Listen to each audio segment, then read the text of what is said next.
Oke, kita masih bersama Menteri Pendidikan Dasar dan Menengah, Bapak Profesor Abdul Muti di One on One. Menyambung yang tadi sempat terputus, Pak Menteri. Ya. Ini apakah lintas kementerian koordinasi dengan lembaga? Mungkin dalam hal ini kalau bicara pidana, ya tentu kan Kepolisian Republik Indonesia begitu, Betul, Pak. ya. Agar mungkin juga bisa melihat, nggak juga semuanya harus sesuai dengan koridor hukum, misalnya seperti itu. Ya. Gimana tuh, Pak? Kami sudah ada komunikasi dengan Pak Kapolri dan juga dengan Ibu Menteri PPPA untuk membahas mengenai berbagai persoalan kekerasan yang terjadi di satuan pendidikan. Dengan Pak Kapolri, kami sudah ada draft MOU dan sudah ada kesepakatan secara awal gitu, supaya kalau ada permasalahan-permasalahan menyangkut pendisiplinan anak di sekolah, kami mohon untuk tidak dibawa ke ranah hukum, tapi dibawa ke musyawarah dan restoratif justice. Itu yang pertama. Yang kedua, kalau ada hal-hal yang memang dia tidak bisa ditolerir, ya memang harus ditindak.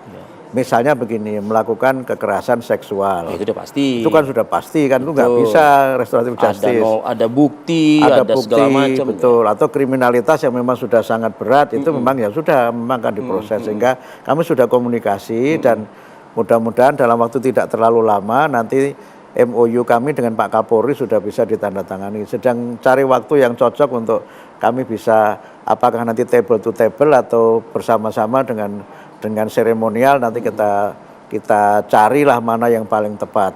Tapi understandingnya sudah, karena kami sudah ketemu Pak Kapolri, sudah kami sampaikan concernnya.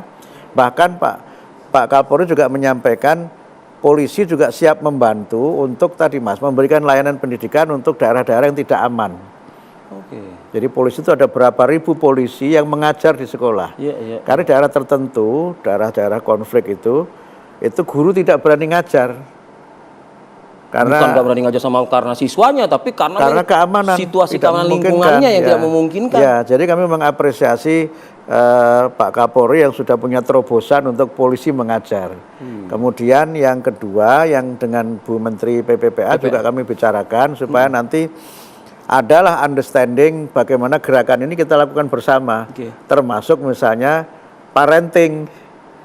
Parenting itu penting loh Mas, karena kadang-kadang ya karena tadi karena tidak sama visinya gitu, kemudian juga cara guru mendidik mungkin beda dengan cara orang tua mendidik di rumah. Ini yang kadang-kadang menjadi salah satu sebab. Salah satu aja Pak, kalau bicara soal visi yang tadi Bapak sampaikan, ini soal program 13, bukan 13, pendidikan selama 13 tahun. Ya, wajib belajar 13 tahun. Kalau saya hitung Pak, TK itu kayaknya udah serius belajar nanti itu Pak. Ya, karena memang itu adalah undang-undang Mas Arif. Jadi undang-undang RPJPN itu menyebutkan wajib belajar 13 tahun dimulai dari TK. Nggak berat Pak itu? TK itu kan yang penting kan pendekatannya. Jadi TK itu kan prinsipnya bermain sambil belajar. Jadi memang harus bermain. Jadi ketika sempat ada respon masyarakat yang kurang bersetuju dengan matematika mulai TK misalnya, itu nanti bentuknya mulai bermain. Jadi TK itu kan fungsinya kan melatih sosialisasi, pengembangan motorik, kemudian pengenalan nilai-nilai utama di masyarakat, melatih percaya diri dan sebagainya, kemampuan berbahasa dan sebagainya kan, itu kan prinsipnya. Sehingga nanti misalnya matematikanya tidak menghitung ini kali ini enggak, tapi bisa jadi misalnya bukan sinus kosinus ya Pak? Bukan, sinus kosinus tangen kotangin enggak begitu lagi itu. Tapi misalnya begini Mas, melatih motorik kasar. Anak-anak diminta melompat di sebuah bangunan berbentuk segitiga. Coba kamu melompat dari dari sini ke situ, dari sudut sini ke sudut situ. Nah, dia kan tahu tuh, oh segitiga itu begitu bentuknya. Karena dia melompat, maka saraf motoriknya itu berkembang.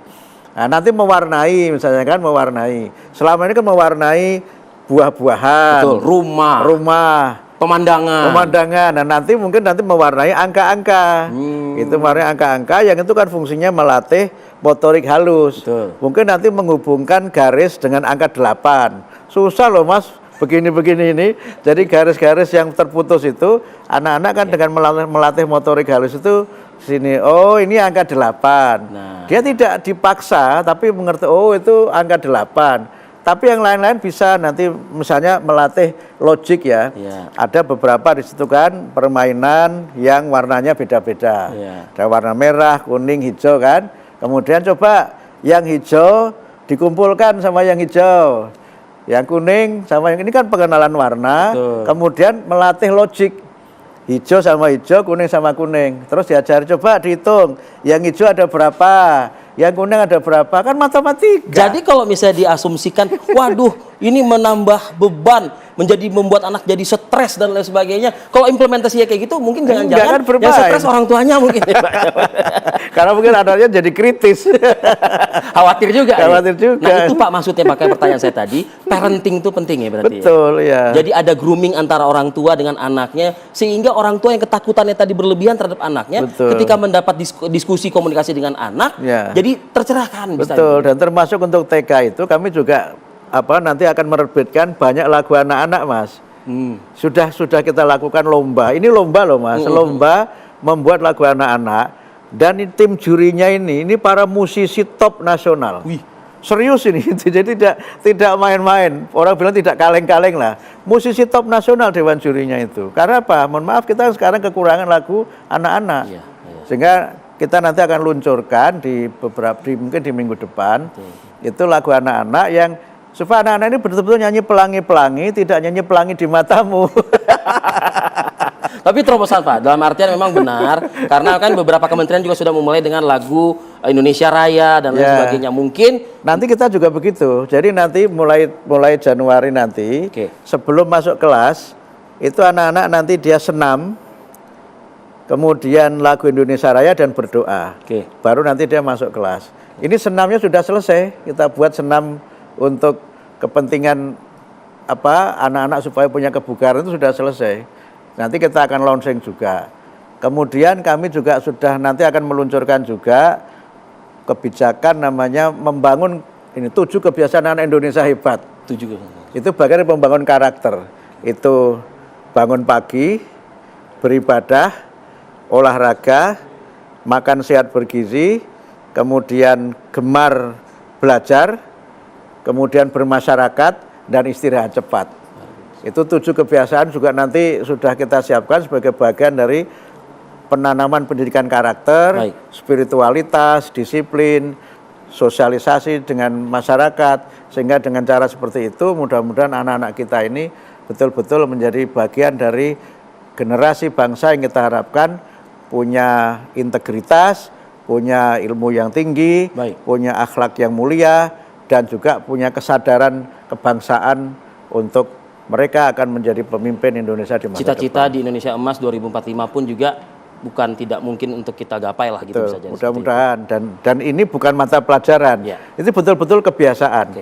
Sehingga balik ke orang tua tadi Mas, bangun paginya jam berapa? Kalau anaknya bangun pagi, orang tuanya bangun pagi. Jangan sampai orang tuanya dibangunkan anaknya. Kebalik dunianya. Kebalik dunianya. Pak Profesor Abdul Muti, Menteri Pendidikan Dasar dan Menengah, sebetulnya banyak Pak ya kalau kita mau ulas satu persatu. Tapi waktu juga nih Pak, yang kita terbatas juga nih obrolan kita pada malam ini. Tapi setidaknya apa yang disampaikan, semoga bisa nanti terimplementasikan. Kita tunggu Pak. Ya, nanti bulan Juni permasalahan zonasi dan UN mudah-mudahan sudah terjawab lah nanti. Ya, insya Allah sebelum Juni, mungkin Februari sudah ada keputusan soal zonasinya akan seperti apa. Baik. Selamat bertugas Pak Menteri. Sekali lagi terima kasih atas waktunya berkunjung di One on One Pak. Dan ini sekaligus menjadi akhir kebersamaan kita di malam hari ini di One on One. Akhir kata saya Arif Fadil pamit undur diri. Terima kasih atas perhatian kebersamaan Anda. Kita jumpa lagi pekan depan. Sampai jumpa.